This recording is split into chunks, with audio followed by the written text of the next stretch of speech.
Thank you for standing by. This is the conference operator. Welcome to Skechers' first quarter 2021 earnings conference call. As a reminder, all participants are in a listen-only mode, and the conference is being recorded. After the presentation, there will be an opportunity to ask questions. To join the question queue, you may press star one on your telephone keypad. Skechers requests that analysts limit themselves to one question and one follow-up question only, to allow all analysts to have the opportunity to ask a question. Should you need assistance during the conference call, you may signal an operator by pressing star zero. I would now like to turn the conference over to Skechers. Please go ahead. Thank you, everyone, for joining us on Skechers conference call today. I will now read the safe harbor statement. Certain statements contained herein, including without limitation, statements addressing the beliefs, plans, objectives, estimates, or expectations of the company or future results or events may constitute forward-looking statements that involve risks and uncertainties. Specifically, the COVID-19 pandemic has had and is currently having a significant impact on the company's business, financial conditions, cash flow, and results of operations. Such forward-looking statements with respect to the COVID-19 pandemic include, without limitation, the company's plans in response to the pandemic. At this time, there is significant uncertainty about the duration and extent of the impact of the COVID-19 pandemic. The dynamic nature of these circumstances means that what is said on this call could change at any time, and as a result, actual results could differ materially from those contemplated by such forward-looking statements. Additional forward-looking statements involve known and unknown risks, including but not limited to global, national, and local economic business and market conditions in general and specifically as they apply to the retail industry and the company. There can be no assurance that the actual future results, performance, or achievements expressed or implied by any of our forward-looking statements will occur. Users of forward-looking statements are encouraged to review the company's filings with the U.S. Securities and Exchange Commission, including the most recent annual report on Form 10-K, quarterly reports on Form 10-Q, current reports on Form 8-K, and all other reports filed with the SEC as required by federal securities law for a description of all other significant risk factors that may affect the company's business, financial conditions, cash flows, and results of operations. With that, I would like to turn the call over to Skechers Chief Operating Officer, David Weinberg, and Chief Financial Officer, John Vandemore. David? Thank you for joining us today for our first quarter conference call. I hope you, your colleagues, and loved ones are staying safe and healthy. As the COVID-19 pandemic continues to be a global challenge, we remain dedicated to the safety of everyone in the entire Skechers organization and appreciate their ongoing efforts and resiliency during this difficult period. While many countries' restrictions are easing, our thoughts are with those regions facing another coronavirus wave. As is the case with most businesses, the pandemic continued to impact Skechers, but the high demand for our comfort technology product resulted in a strong beginning to 2021, and it feels reminiscent of 2019. In the first quarter, we achieved revenue growth of 15% over the same period last year, which resulted in our first quarterly sales of more than $1.4 billion. This was done while parts of the world remained closed due to the pandemic. The $1.43 billion first quarter sales were also an 11.9% increase over first quarter 2019, which was then a record for the period. Driving the record sales was a 20.2% increase in our international business and an 8.5% increase in our domestic business. This double-digit growth drove international sales to 57.8% of total sales in the first quarter. Throughout the quarter, we focused on delivering our footwear and apparel to meet the needs of both our consumers and customers. Our sell-throughs across customer types and categories exceeded expectations in many markets, and we were able to deliver double-digit growth. Skechers' mission of delivering comfort, style, and quality and innovation at a value resonated with consumers prior to the onset of the COVID-19 pandemic, and the same is true now. Consumers are returning to a new normalcy, one that involves more walking, more comfort on the job, and a casual lifestyle mindset. We are a natural choice for any demographic worldwide with comfort technology at our core. The record sales are a testament to the fact that consumers appreciate our product offerings, which was seen by the success across many divisions. Our international wholesale business grew 23.8% for the first quarter last year and 13% from 2019. The quarterly sales growth was driven by an increase of 174% in China, which was severely impacted by the pandemic in the prior year. However, even as compared to 2019, China grew 45.5%. The international wholesale growth was partially offset by decreases in our subsidiary and distributor businesses. Subsidiary sales decreased 4.8% from 2020, but improved 4.2% from 2019. The first quarter 2021 decrease was due to temporary closures and reduced operating hours in Spain and Italy, and especially in the United Kingdom, where businesses were closed for the entire quarter. Where markets were open, sales were strong, including in Germany, India, and Canada. Our distributor business was down 6.5% from last year, yet several markets experienced growth in the quarter, specifically Russia, Taiwan, Turkey, and Ukraine. We believe we will continue to see improvements in our distributor business in the second quarter and the remainder of the year. Sales in our domestic wholesale business decreased less than 1% in the first quarter compared to the same period in 2020, but improved 8.1% compared to the first quarter of 2019. We believe sales in our domestic wholesale business were negatively impacted by logistical challenges, which caused slower replenishment and product shipments to some accounts. Key sales drivers came from multiple categories, with the largest gains in our women's sport, kids, work, and men's performance. Additionally, the average selling price per pair increased 2.7%, reflecting the strength and appeal of new comfort products and technologies.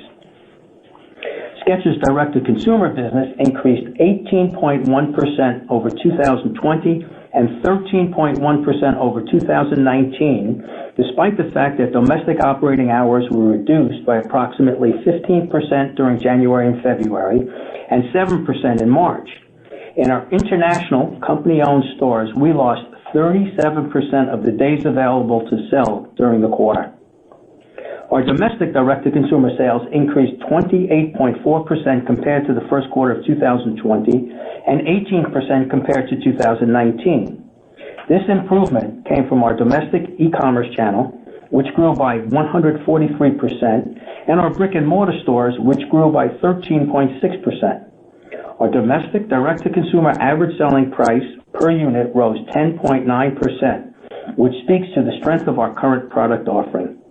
While we expected our e-commerce business to continue to perform exceptionally well, we were pleased with the increased traffic and sales in our domestic retail stores, especially in March, which we believe improved as more people became comfortable shopping and we ramped up our marketing efforts.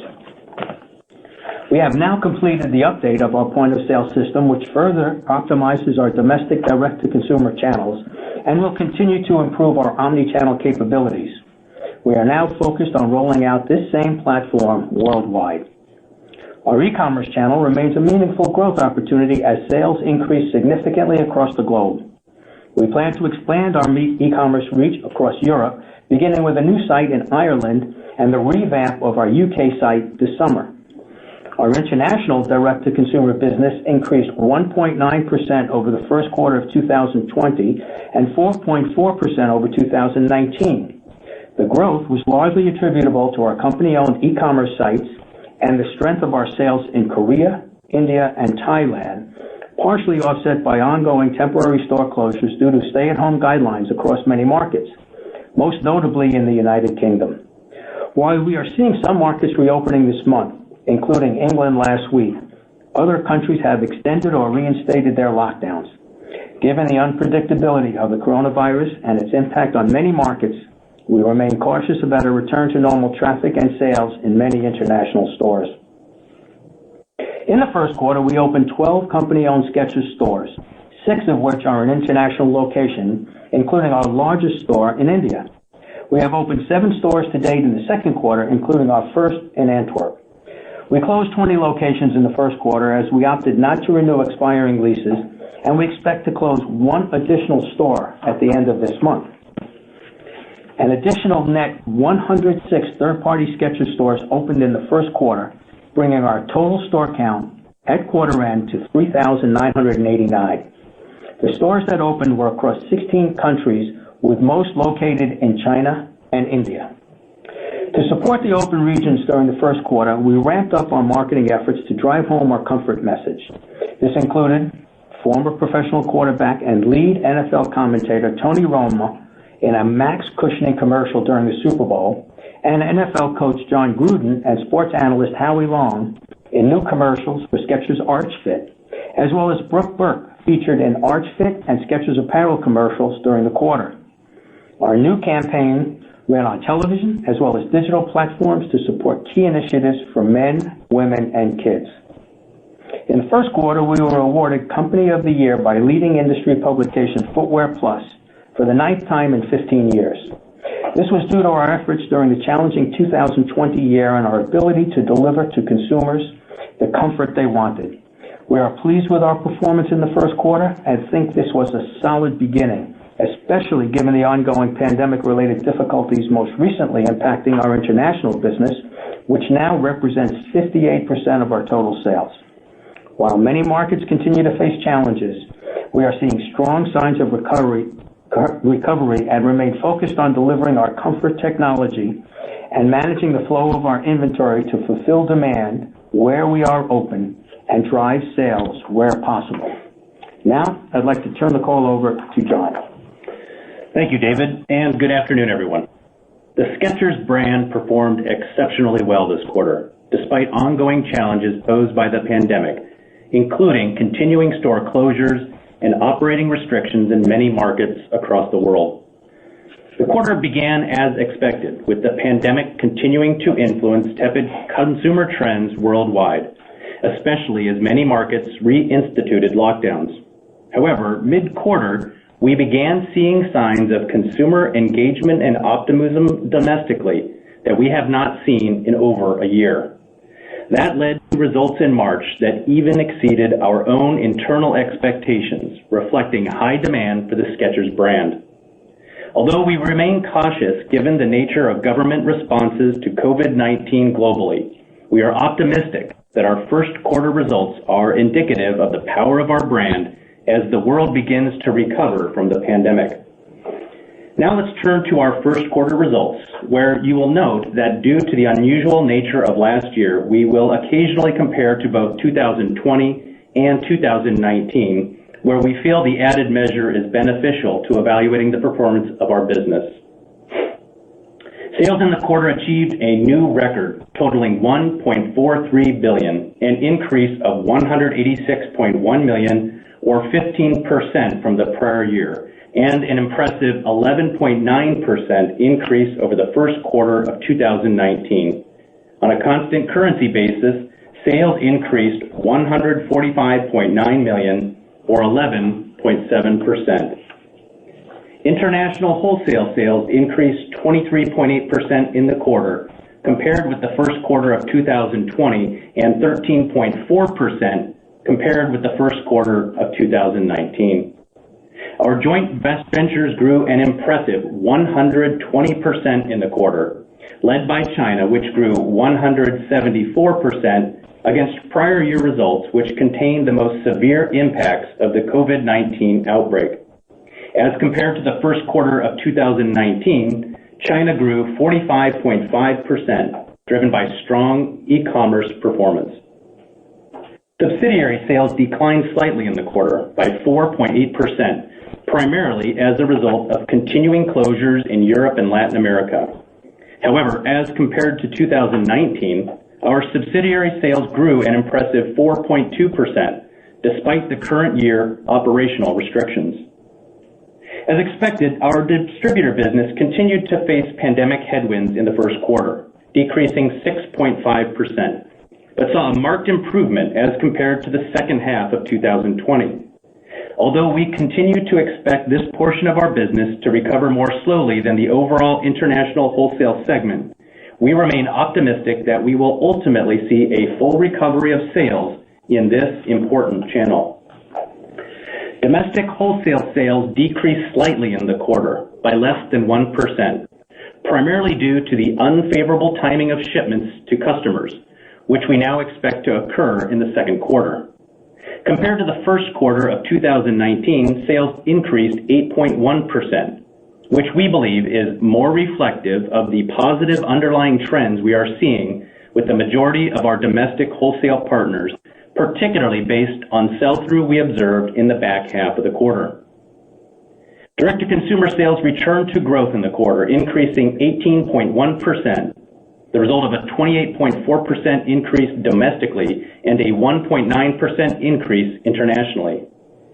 The results reflect a slight benefit from the pandemic store closures in the prior year, but more importantly, also reflect a notable 143% increase in our domestic e-commerce business and a significant increase in store traffic and sales in March, a trend that has continued. Gross profit was $679.6 million, up 24.1% or $131.9 million compared to the prior year.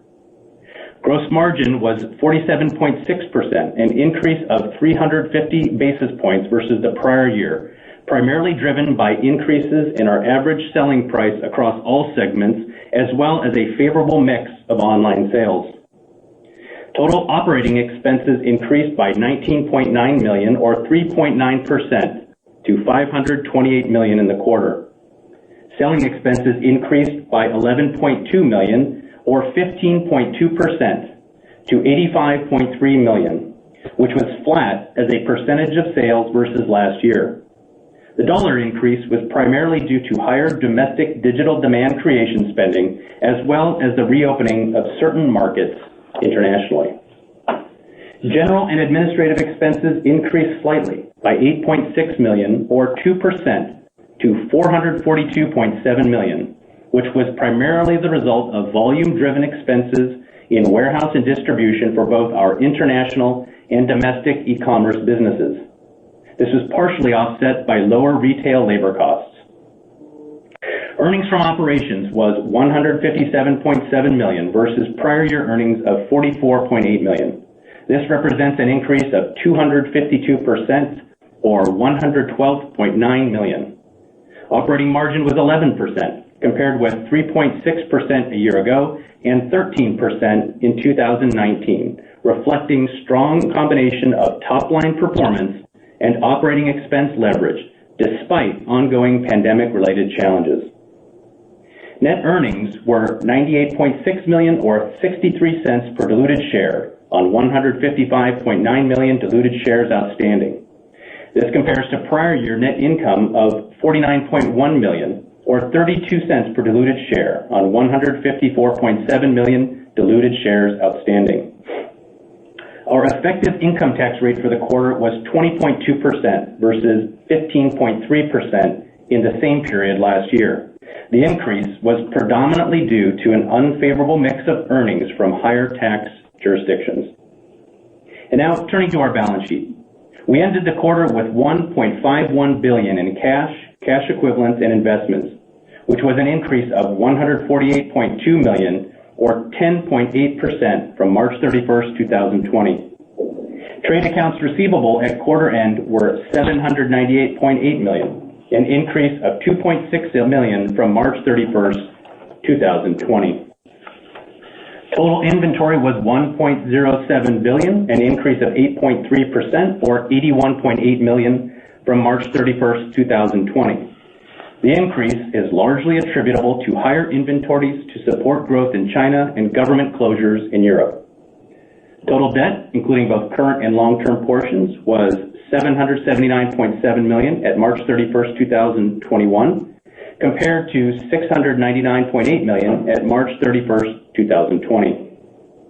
Capital expenditures for the first quarter were $84.2 million, of which $42.9 million related to the expansion of our joint venture-owned domestic distribution center, $13.8 million related to investments in our new corporate offices in Southern California, $12.4 million related to investments in our direct-to-consumer technology and retail stores, and $3.6 million related to our new distribution center in China. Our capital investments remain focused on supporting our strategic growth priorities, growing our direct-to-consumer relationships and business, as well as expanding the presence of our brand internationally. For the remainder of 2021, we expect total capital expenditures to be between $200 and $250 million. Now turning to guidance. First, let me preface by saying that we remain in a dynamic situation where conditions can change materially at any point in time. As a result, assessing the ongoing impact of the pandemic to our business is difficult. Incorporated into the following guidance is our best estimate of the influence of these factors on our expected results for 2021. However, if the situation deteriorates and closures continue longer than anticipated, our expected results may differ materially from this guidance. That being said, we are providing a perspective today for our second quarter and full year 2021 results based upon current trends, backlogs, and other indicators. We expect second quarter 2021 sales to be in the range of between $1.45 billion and $1.5 billion, and net earnings per diluted share to be in the range of between 40 cents and 50 cents. For fiscal year 2021, we expect sales to be in the range of between $5.8 billion and $5.9 billion, and net earnings per diluted share to be in the range of between $1.80 and $2. We also anticipate that gross margins for the full year will be flat or up slightly compared to 2020, and that our effective tax rate for the year will be approximately 20%. And now I'll turn the call over to David for closing remarks. Thank you, John. We achieved a new quarterly sales record over $1.4 billion due to the strong demand for our comfort technology footwear in markets where we are open. International, which is approximately 58% of our total sales, was the biggest driver. But we saw strong improvements in our domestic business with increasing traffic in March and now in April. The achievement came despite ongoing pandemic-related issues. We drove sales through strong marketing campaigns across multiple platforms, continue to roll out our BOPIS and BOPAC initiative in the United States, and plan for additional e-commerce sites in 2021. To further support our business in the coming years, we are in the process of enhancing our infrastructure with new distribution centers in Peru, the UK, and Japan. In addition, our new 1.5 million square foot China distribution center remains on track for full implementation by mid-year. Given today's Earth Day, I'd like to note that we are continuing to work on the expansion of our LEED Gold certified North American distribution center, which will bring our facility in Southern California to 2.6 million square feet in 2022. We are also completing construction on phase 1 of our new LEED Gold certified office buildings, and we are increasing efficiencies in our existing corporate office buildings, including the addition of solar panels. Although we remain cautious given the ongoing temporary closures in many countries, we are seeing the improved traffic that we experienced in March continue in April where markets are open. The demand for our product is strong as consumers want familiarity, comfort, quality, and value, all of which the Skechers brands delivers together with innovation and style. Now I'd like to turn the call over to the operator for questions. Thank you. At this time, we will be conducting a question and answer session. If you'd like to ask a question, please press star 1 on your telephone keypad. A confirmation tone will indicate your line is in the question queue. You may press star 2 if you would like to remove your question from the queue. For participants using speaker equipment, it may be necessary to pick up your handset before pressing the star keys. Skechers requests that all analysts limit themselves to one question and one follow-up question only to allow all analysts to have the opportunity to ask questions. Our first question comes from the line of Jay Sole with UBS. Please proceed with your question. Great. Thank you so much. So my question is first about the domestic comp, 25.7%. Can you give us a sense of what the contribution was from online versus stores, and give us maybe a little bit more color about how the business trended from January to February and then into March? Yeah, I would say, in the early part of the quarter, January, probably through about mid-February, e-commerce continued to demonstrably outperform the business. Traffic patterns were still somewhat depressed, both domestically and obviously with closed markets internationally significantly. What we saw in March is, and really it was the last part of February, March, as our marketing began to take hold and relaxation of guidelines to close stores and keep them restricted, relaxed, is just both channels went north significantly. Obviously, we have a more significant store base than our current online offering, but both grew tremendously in the back half of the quarter, evidencing, like we said, the very strong demand for the brand that we saw is out there. I would note, Jay, though, we also saw that demand in the sell-throughs for our domestic wholesale partners. So it was pretty broad brush demand for the brand, evidencing itself in both segments. Got it. Okay. Thank you. If I can ask you about the international distributor business, John, I think you mentioned that there was a pretty significant, I think you called it a marked improvement in the quarter versus the second half of last year. Do you expect the same type of improvement, quarter over quarter in 2Q for that business? Can you just tell us about how you see that business, getting to the timing of when it gets to full recovery? Well, yeah, it depends on if you're looking at it relative to 2020. I think you can expect to see a similar improvement that you saw in Q1, probably a bit better as you start to look at 2020, where we started to experience some of the declines last year. If you look at it relative to 2019 as well, you're still going to see a challenge, which is kind of our high water reference point and what we're aiming for the business to get back to. But overall, yes, you'll see significant improvement going through Q2 to Q4 because we start to lap the effects of last year, which were pretty severe. Okay, got it. And then maybe one more for me, if I could. There's a really big increase in the retail segment gross margin and the international segment gross margin. It sounded like a lot of that was ASP, maybe some mix. Can you talk about why the gross margin guidance for the year is only flat to up slightly? Is it that you see some of the ASP gains as sort of one-time in nature just because of the unusual environment with stimulus and whatnot? Or if you can just maybe talk about some of the puts and takes that are going into your gross margin forecast, that'd be super helpful. Yeah, I mean, the ASP experience, we don't expect to subside. I mean, the brand is selling well. Our comfort technologies that David referenced in his comments are performing exceedingly well. We do expect, as we talked about, there are some input cost pressures materializing in the back half of the year. Plus, that mix benefit gets a little less pronounced because it is this quarter in particular largely e-commerce influence. As the rest of the retail business comes back into play, that has a slight downward pressure. Keep in mind, though, we're generating more dollars overall, so it's definitely a good story at the end of the day. But I most importantly point out that ASP success is a true reflection of the quality of the product and how well it's selling through. Because again, we see that in our stores, we see that in our partner doors, and it's a reflection of people wanting the product and the technology that we're offering today. Yeah, Jay, I agree and enforce the fact that it's a mix issue. As distributors come back, obviously they have a lower impact on gross margin. And when you talk about gross margin and ASPs, they're not all from the same frame. We can keep the same margins with higher ASPs and end up with higher margin dollars, which is our goal to begin with. So we anticipate that the margins will hold in there even with the increase in lower margin businesses, and the ASPs will stay higher, so we'll be a much more efficient company as we go through with this. Our next question comes from the line of Kimberly Greenberger with Morgan Stanley. Please proceed with your question. Okay, great.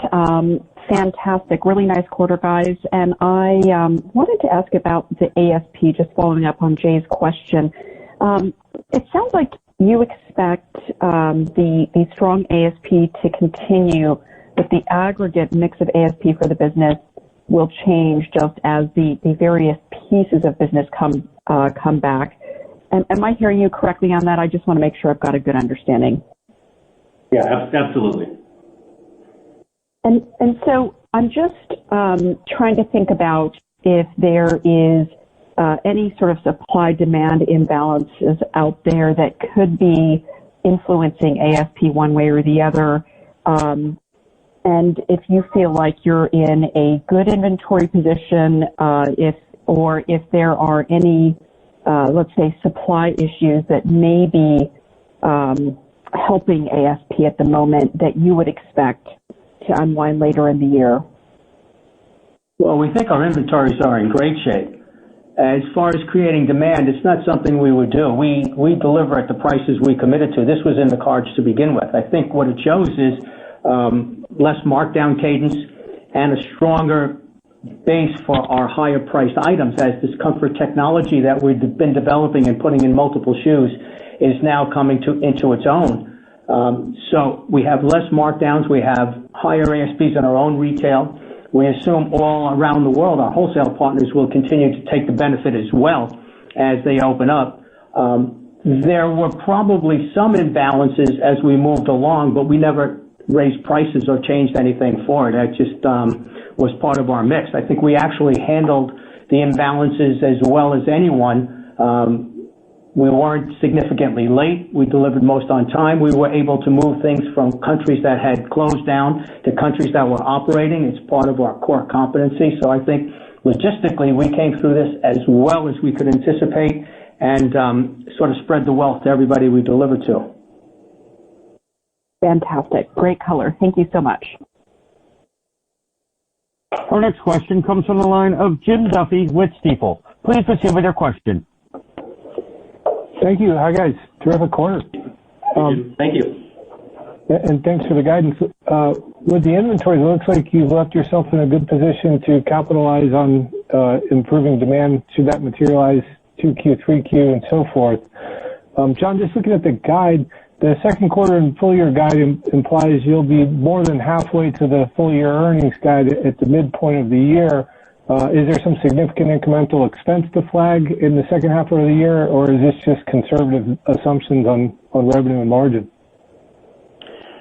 Well, like many, we derive our guidance based on a number of different scenarios we run. The reality is mix has a pretty big impact here.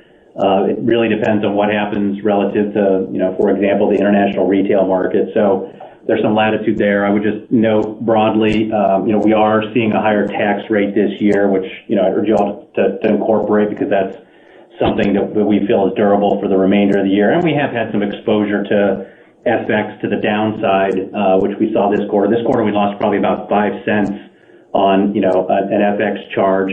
So we're incorporating all of that at once, but given the dynamics of the market, we felt this is a prudent way to give a range you could rely on. And then we'll obviously be working as hard as we can to get better than that. Given the significant unknowns on mix and influences there, it felt like a prudent path for us. Got it. I'm glad you mentioned the tax rate. I was penciling like an 8% operating margin at that earnings number, but it seems like it's probably a higher tax rate and therefore higher operating margin than that. I wanted to ask, just kind of parsing out strength in the quarter, a number of different variables to consider. Your advertising was notable and highly visible. That clearly drove traffic. Could you see that immediately turn on the business and the e-commerce as you started to air the ads for some of the campaigns like the Max Cushioning and so forth? Yeah, it absolutely had an impact. I think quantifying it specifically is a little challenging. Our advertising was extraordinarily well-timed. It hit as you were seeing many markets relax restrictions on traffic for consumers. And then it also, about the same time you saw the third round, I guess, of stimulus hit. But there's no doubt it had an impact. And we saw it across the board. We saw it in e-com. We saw it in the stores. We saw it in our partner doors. It was tremendously effective, and as it was noted in the commentary, was focused on our comfort technology products, which are the ones that are really performing, exceptionally well at that ASP level. So it was a great combination and a great success for us.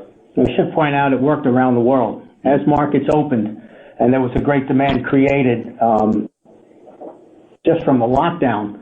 Our advertising, we feel, pushed it dramatically in our direction, which is why we performed so well in countries that had just opened up.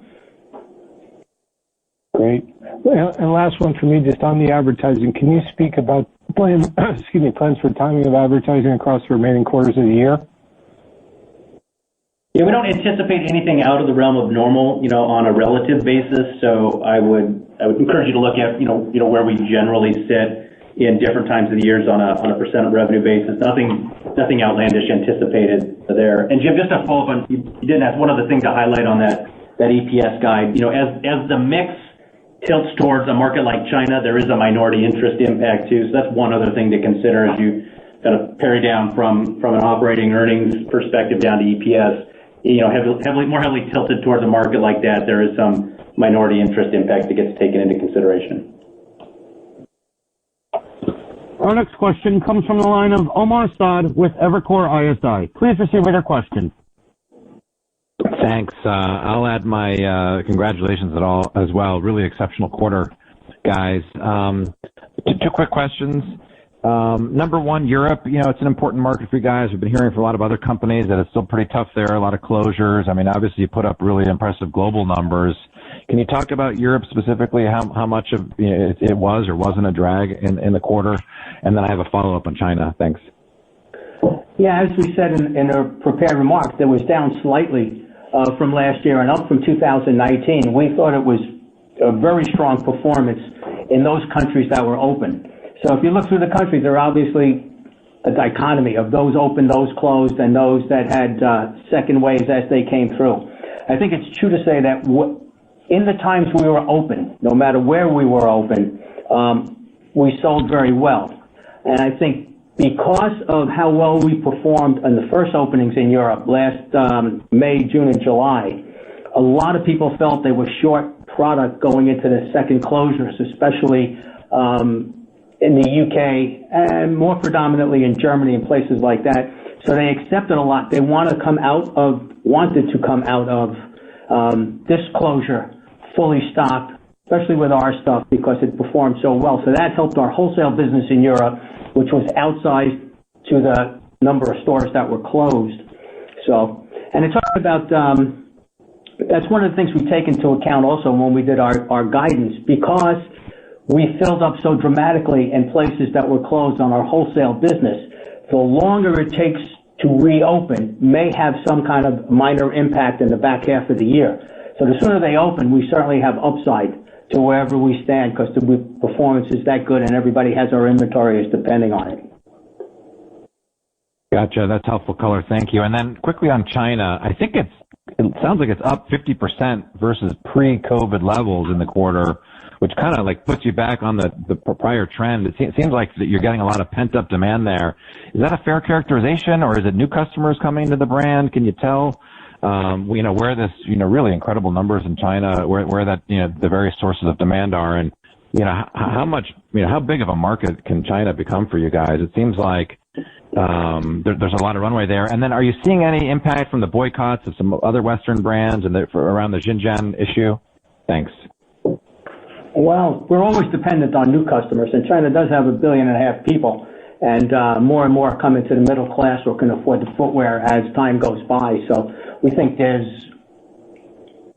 hate to say unlimited, but there's about as much potential as there is anywhere in the world as we go to China. As far as the boycott, we haven't seen anything as yet, although we're obviously aware of it, and we have posted our own statements online. We ask everybody to read them rather than going to a political conference as far as the conference call is concerned. China is a great marketplace for us, and obviously we don't want to do anything that would, whether it's PR or political, do anything to do with those boycott plans or anything like that. So we try to keep as clean as we can, as far away, and just watch our own business. I would add, Omar, the e-commerce business performance there has performed exceptionally well. Part of that is obviously the natural trend in China to position online, but you have also seen as a result of the pandemic an even heavier influence on e-commerce success in the marketplace, and we've definitely reaped the benefit of that.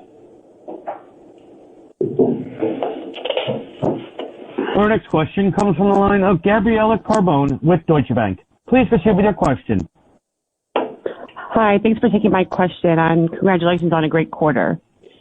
So bigger picture, how do you view the opportunity of the domestic wholesale channel, especially given the fact that a large competitor, plans to pull out of some major retailers?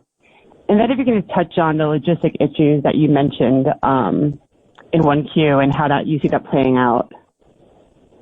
Yeah, I would first start off by saying, we feel like we've earned our performance in domestic wholesale. The last two quarters of 2020 were very good.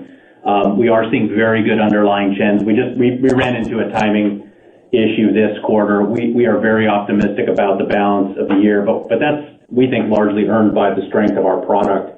We welcome all of our competitors to pull out of the wholesale market if they so choose, because we stand ready to serve those customers. Many of them we work very closely with to support the brand. David mentioned, we work with them to support the price, especially on our comfort technology products, because we believe that's a winning opportunity for everybody. So we remain optimistic. We're proud of what we've accomplished, especially because it's still a mixed bag of results out there. Although we were very happy to see that the majority of our customers perform very well as markets emerge and as retail businesses started to see better customer traffic channel trends.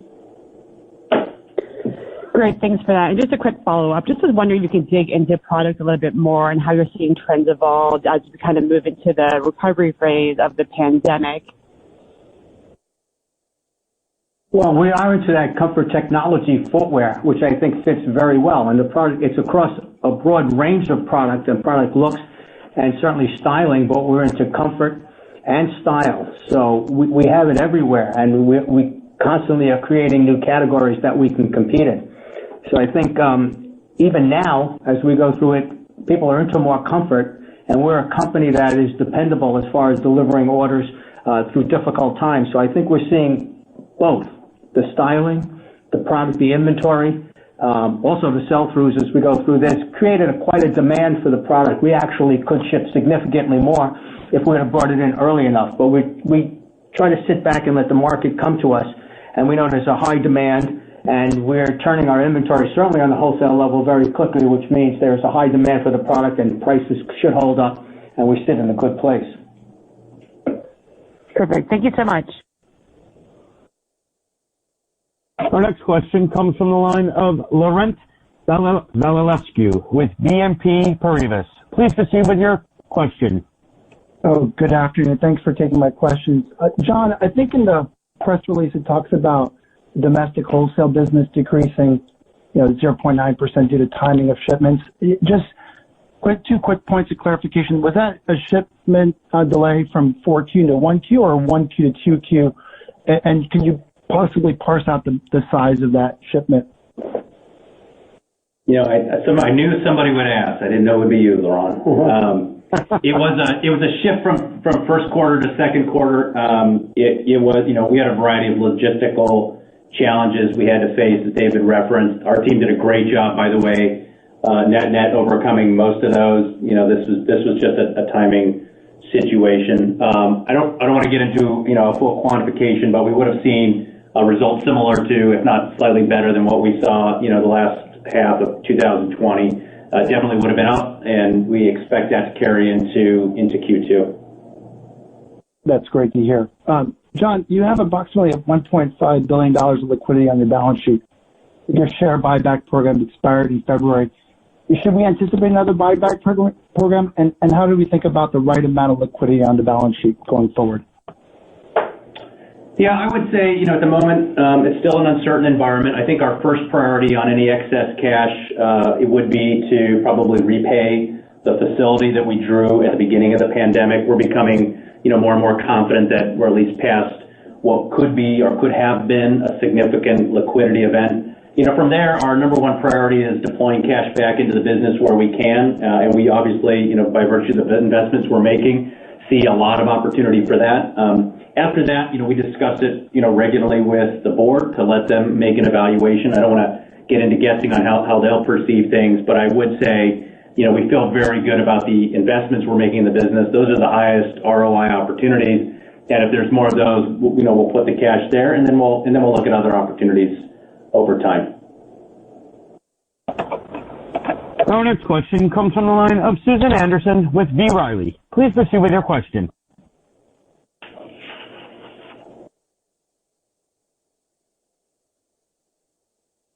Good evening. Thanks for taking my question. Sorry, I was on mute there. Nice job on the quarter and managing through the pandemic. I guess just to follow up on the traffic front, maybe if you could talk a little bit about the improvement from December up until now, since we don't really have year-over-year data. And then I'm just curious, have you seen that strength continue into April?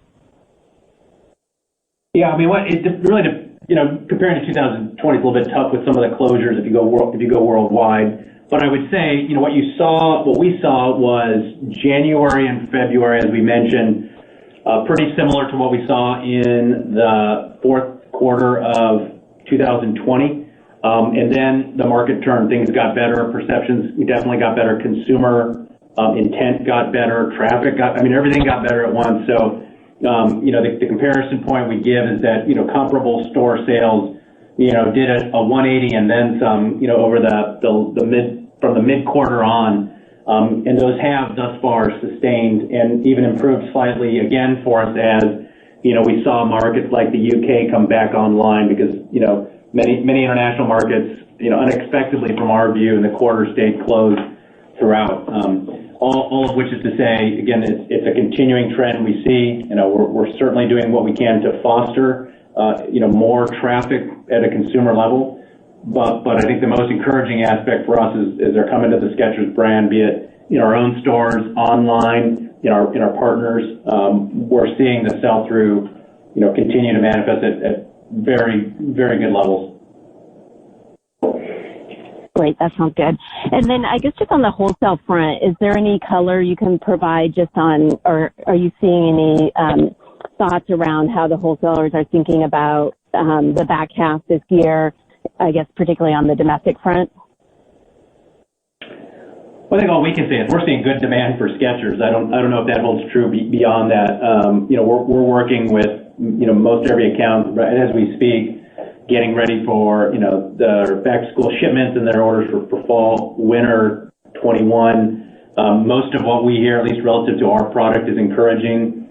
We've had very good performance, as we said, over the back half of this quarter and expect it to continue, as evidenced again in the strong sell-through and pricing. I mean, I think that's the really good thing that we're seeing is it's holding up despite some higher AURs, and that's encouraging. And I think, as David mentioned, we've done a very good job of delivering in difficult circumstances. The logistical issues impacting the market, we're not immune to, but I think we've done a very good job of navigating through those, and that's led us to see, I think, a higher receptivity to wanting to, depend on Skechers to deliver to their consumers.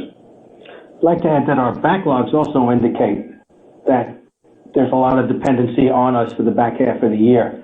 Certainly on a comparable basis. And there are still some customers that are more leery, not knowing what to do with themselves as this goes through and how it will last and how market conditions will change. And we don't know what the retail, will look like as we go through, but we do know we'll be participating to a very large degree, and our backlogs indicate that we will be a premier player in the back half should nothing change dramatically from now to then. Our next question comes from the line of Sam Poser with Williams Trading. Please proceed with your question. Thank you for taking my questions. Can you give us some idea of the size or the penetration of arch fit and max cushioning within the product mix outside of, within the overall product mix right now? I don't even know how to relate to that. I mean, it goes into so many products to add it on. I think the best way to put that is we see ourselves as a comfort technology company, and all our big selling products have comfort and technology in them, whether it's arch fit or max cushioning or hyperburst. We have something to offer in almost all our shoes, so it's fair to say it's the biggest piece of our line. It's not that it's an item that fits in a shoe, and that shoe is what carries the game. It's very broad-based in multiple styles and multiple categories, and all fits with the comfort technology that exists within the brand as a whole. Thanks. And I've got two more. One, Can you give us some idea of how big the e-commerce business is these days and how you're thinking about that for the full year? And two, you mentioned it, I think, once in the call so far, but what do you believe the impact of stimulus was? Because, your business kicked in right as the checks came and at the same time that your advertising kicked in. So can you give us some view of how you believe stimulus in the U.S. is impacting the overall business right now? Yeah, the stimulus effect is tough to pick out, Sam. I understand the nature of the question, but as you point out, we really had three major factors hit at once. What we believe is that the marketing was probably the most powerful because it really drove awareness, and it was on the products that we also then saw pull through.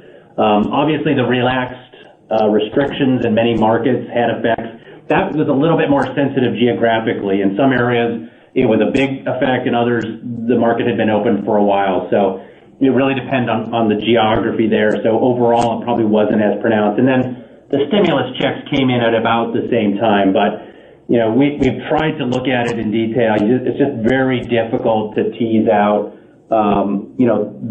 that number overall.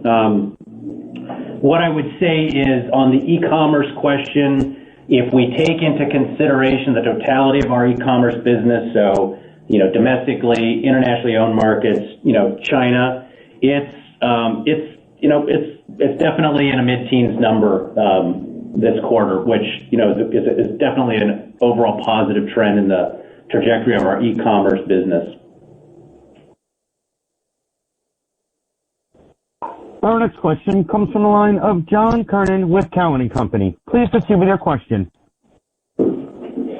Yeah, excellent. Thanks for taking my question, guys, and congrats on managing the business during the pandemic and growth you're seeing into this year. Maybe just talk to e-commerce up another triple-digit number, at least domestically. Can you give us some color on where this business is from a total top-line perspective? The demand for the brand digitally is clearly there. In terms of the economics of the business, how much more can you scale your own digital business within the DTC platform? Yeah, I mean, if we're looking just at the domestic side of the business, e-com was close to 20% of that business. Honestly, it's hard to put a top on it because I think what we'll see on a continuing basis is that digital-only transaction volume will continue to grow. And just to be clear, this quarter, eye-popping numbers again. The team did a great job, but it was still not comparing against the pandemic-infused online buying of last year. We actually suspect that next quarter the domestic number will be a bit more challenged because you're going to be comparing against a window where the only opportunity to buy product was online. So this is kind of the last quarter before that very difficult comparison. But overall, we absolutely believe the business can continue to grow. It'll be a more important component of our total direct-to-consumer business in the omni-channel capabilities that David mentioned and referenced in the call, because that's where we see consumers going. They want a seamless ability to transact with the company online, be it a mobile device, a desktop device, in the store, and to trade between those. And that's why the investments we've made in the new POS platform and the new technology platform and our forthcoming relaunch of loyalty are all going to be materially beneficial long term. But it's gonna take some time for that maturation to occur. I would also just say I believe that we're getting better as an organization, fine-tuning our capabilities in digital marketing, which will help and continue to help the business. And that's an advantage we saw this quarter as well. And then more broadly, stepping back, I'd say, we're very excited about the opportunity to begin launching in countries in which we're not yet penetrated from a company-owned online presence. And so as we roll out the new platform and technologies across the globe, we're super excited about what that will mean then for our brand in those markets and our ability to begin offering direct consumer online, capabilities as well. Got it. That's helpful. And then maybe we could shift to the margin profile of the business. Gross margin has been consistently moving higher. really over the last 5 years, and there hasn't been a lot of variance to it, particularly on the downside. I mean, it's been on a structural uptrend. It sounds like ASPs are moving higher. You know, your DTC business domestically is doing very well. I'm just curious, you know, where do you think gross margins can go over time, given that the consumer's responding to innovation you're putting in the product, ASPs are moving higher, your e-commerce business is getting better. Within that double-digit operating margin business that you've targeted over time, where do you think gross margin goes? Because it's been on a structural uptrend for a while now. Yeah, and that's by design, right? Our strategy is to continue to grow this business internationally, which generally carries accretive gross margins, and to grow it in the direct-to-consumer channels. I mean, I think if you have to take the last year or so out of the mix because you have so many different factors coming into play at a gross margin level, what we see underlying, though, is that continuing trend toward positivism. You know, we have some input cost pressures arising this year, which we've talked about, the transportation costs going up, some raw material pressures. So I would think about some of the pricing as keeping up with that. But overall, we think that mix continues to benefit us over the long haul. I don't think you're going to see 350-point BIP jumps every quarter because that's heavily influenced by some mix dynamics. But you know, I think improving incrementally every year is definitely part of the plan. The only thing I would say that could hold us back on that is that we also grow in some of the lower margin businesses, like David mentioned, the distributor business, great operating margin for us, but it's a lower gross margin. Still business we want to have, very profitable for us. But if that grows at a higher clip, it will simply dilute that mix benefit. But that still means we're making more money as a company, which is ultimately our goal. Our final question comes from the line of Brian McNamara with Berenberg Capital Markets. Please proceed with your questions. Hey guys, congrats on the strong results and thanks for taking the questions. So we have seen two pretty material changes from you guys in the last week or so in terms of disclosures. With the proxy statement released last week, you have some noteworthy changes in the compensation structure. And this is the first full year guidance that I can recall you offering. With clear momentum in the business, I'm just curious what drove these changes. I think it's just a natural evolution how we run the business. You know, we're continuing to grow the brand. That still remains our number one priority. But you know, we always look for opportunities to make the business better. You know, first at a product level, then at a marketing, then you know throughout the back of house. You know, it's not the only improvement. It's probably just the ones you guys see, but. You know, we've made tremendous investments throughout our information technology infrastructure. We continue to advance markets, you know, across the globe. So there's a lot going on in that vein. I think those two in particular are just the natural evolution of, you know, us being, you know, in a position to be able to manage our business with better visibility in some respects, but also aligning with some market practices and others.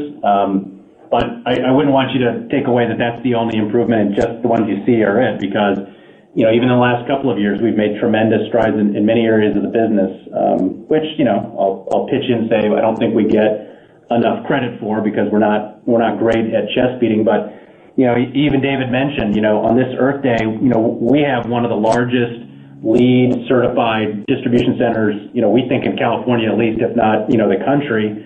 And, you know, we're adding on to that with the same level of environmental sensitivity. We're doing that here. You know, we don't talk about that stuff a lot, but I think those, are improvements in the way we run the business, more aligned with kind of the ESG, you know, attention that's out there that don't often get appreciated. So just I'd say one more step in improving the business and continuing to grow into, you know, really the number 3 footwear provider in the world and maybe even north of that. Great, thanks. And then just one quick one on India. How did India perform in the quarter relative, I guess, to your expectations, and how is that recovery taking hold? Obviously, it was one of the more impacted markets from the pandemic last year. Yeah, it performed quite well through the end of the quarter. It certainly met our expectations that they were on target to pre-pandemic levels, but this new shutdown, especially for Delhi and Mumbai, while it hasn't closed down the whole country and we continue to do business there, it obviously will have impact until it's done as far as that particular business is concerned. Yeah, just for color, we were excited to potentially try to make a visit as our first international market to hit. post-pandemic, and heading to India was in our short-term plans, but obviously that's been derailed. But it doesn't in any way diminish our optimism for the country long-term. We still think it has tremendous prospects for our brand in particular, and we're excited about it. We just, wish them the best in this phase of they're dealing with the coronavirus pandemic. Ladies and gentlemen, this does conclude today's question and answer session. This also concludes today's call. Thank you for your participation. You may disconnect your lines at this time, and have a wonderful day.